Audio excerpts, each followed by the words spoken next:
જય શ્રી કૃષ્ણ બધાને. Welcome to new CG vlog. તો અમે જઈ રહ્યા હતા ગણપતિ બુકિંગ કરાવવા માટે. તો ચાલો તમે બધા જોઈએ આપણે ગણપતિજીની મૂર્તિ. તો અમે આવી ગયા છીએ આ પહેલી શોપે, જ્યાં બહુ મસ્ત બધી મૂર્તિઓ છે. અહીંયા બધી જ સાઇઝમાં અવેલેબલ છે અને બહુ મસ્ત મૂર્તિઓ બધી છે અહીંયા.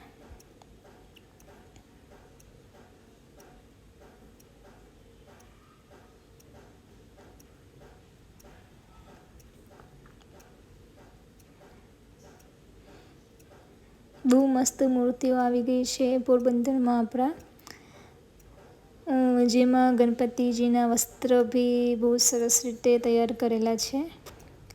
અને ઇકો ફ્રેન્ડલી મૂર્તિ પણ ગણપતિ બાપાની તમને અહીં મળી જશે જુબેલી બ્રિજ પર. તમે બધી સાઇઝમાં અવેલેબલ છે જો. અને બહારનું વેધર પણ એકદમ વરસાદી માહોલ પણ બની રહ્યું છે. અને અમે જઈ રહ્યા છીએ હવે બીજી શોપ પર. ત્યાં પણ બહુ બધી ગણપતિ બાપાની મૂર્તિ અવેલેબલ છે.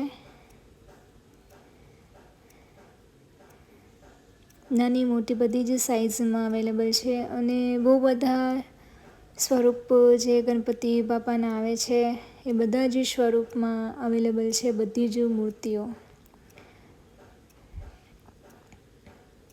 અને અમારે જે મૂર્તિ લેવાની છે જે સ્વરૂપની, એ બહુ સાઇઝમાં અને ચલો શોધીએ છીએ મળી જાય. એક બીજી શોપ પર પણ આવી ગયા છે જોવા માટે. બહુ મસ્ત મૂર્તિ છે જુઓ.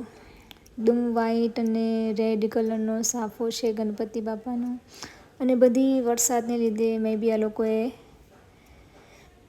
પ્લાસ્ટિકમાં કવર કરી રાખી છે જેથી કરીને ડેમેજ ન થાય. બહુ સારા એવા વસ્ત્રો કોસ્ટ્યુમ પહેરાવેલા છે ગણપતિ બાપાને.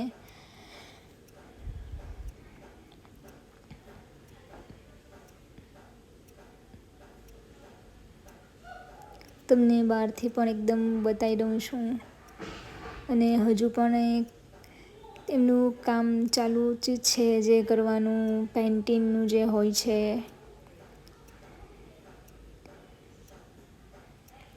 બહુ સરસ રીતે પેન્ટ કરી રહ્યા છે. બહુ સરસ રીતે પ્રિપેરેશન પણ ચાલી રહી છે.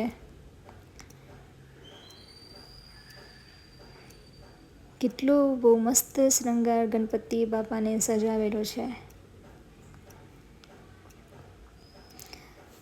એ પછી અમે આવી ગયા હતા ખાપત વિસ્તારમાં.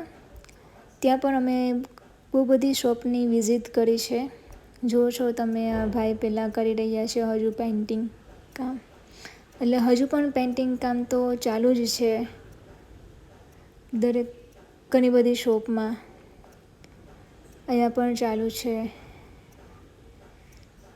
પહેલાં તો મને એવો વિચાર આવ્યો કે આ બધું ક્યારે થઈ જશે, પણ એ લોકો કરતા હશે દરેક વર્ષે એટલે થઈ જતું હશે.